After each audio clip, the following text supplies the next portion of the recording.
We've been worrying about the wrong volcanoes. That's the reassuring news from a new study which says that massive volcanic super eruptions really shouldn't be the focus of our attention, because it's much more likely that a smaller eruption will destroy us all first. Here's what you need to know. Several smaller volcanoes located next to key infrastructure should be our main priority when planning to combat the effects of volcanic activity, according to a new study published in the Nature Communications Journal. Researchers say that while eruptions from supervolcanoes happen at intervals of hundreds of thousands of years, lower magnitude eruptions, rated between 3 and 6 on the Volcanic Explosivity Index, occur far more regularly and still have the potential to cause mass disruption if they occur in one of 7 key pinch points. Citing the infamous 2010 eruption in Iceland, which grounded flights across Europe and lost the global economy $5 billion, the research points out that a significant portion of critical infrastructure is located near lower magnitude volcanic centers. Near those centers, ash clouds, volcanic gases, landslides, mud flows, earthquakes, and tsunamis could cause massive disruption by snapping undersea cables, destroying crops, damaging power plants, electric grids, and pipelines, and blocking maritime passages, the study says. In a future scenario where these lower magnitude eruptions interact with key societal vulnerabilities, they could cascade us toward catastrophe, according to the study's lead author. Gizmodo summarizes the point, describing how if international communications networks, global supply chains, and financial systems were disrupted, in some regions an eruption could even result in civil unrest and see governments fall. The 7 pinch points listed in the report are the northwestern United States, Taiwan, the Chinese-North Korean border, the Luzon Strait, the Strait of Malacca, the Mediterranean, and the North Atlantic.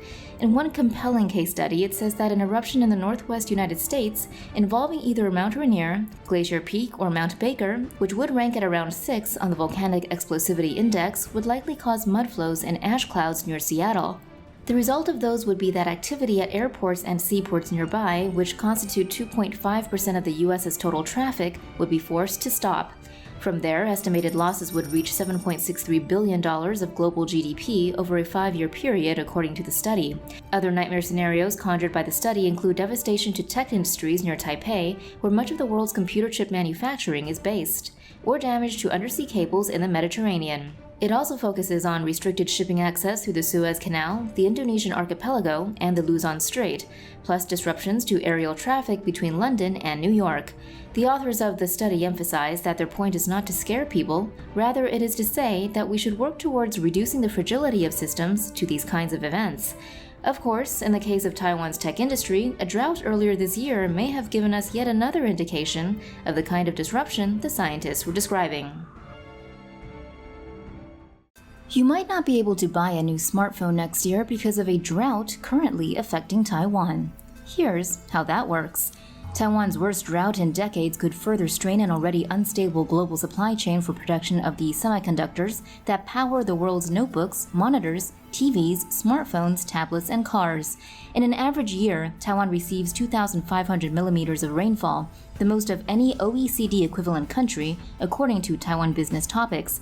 However, while typhoons usually hit Taiwan from the east during the rainy season and help replenish reservoirs, in 2020, for the first time in 56 years, no typhoon made landfall. The effect has been a drastic drop in water supply, with water levels at the country's largest reservoir, Tsengwen, falling to their lowest in 15 years, and the Baihe Reservoir now completely dry, according to the AFP.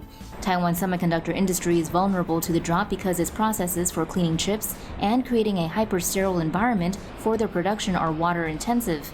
AFP reports its largest manufacturer, TSMC, alone goes through 156,000 metric tons of water a day.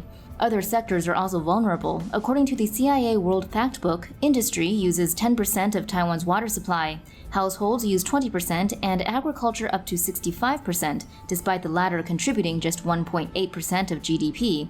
Lack of storage capacity makes Taiwan vulnerable to climate change. Citing Taiwan's Water Resources Agency, Taiwan Business Topics reports reservoirs only constitute around 25% of its water supply, with rivers providing almost 50% and groundwater extraction 30%.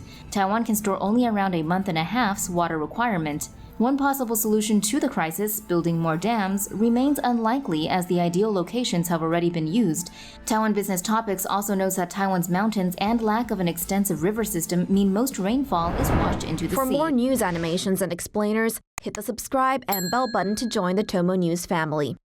Thanks for watching.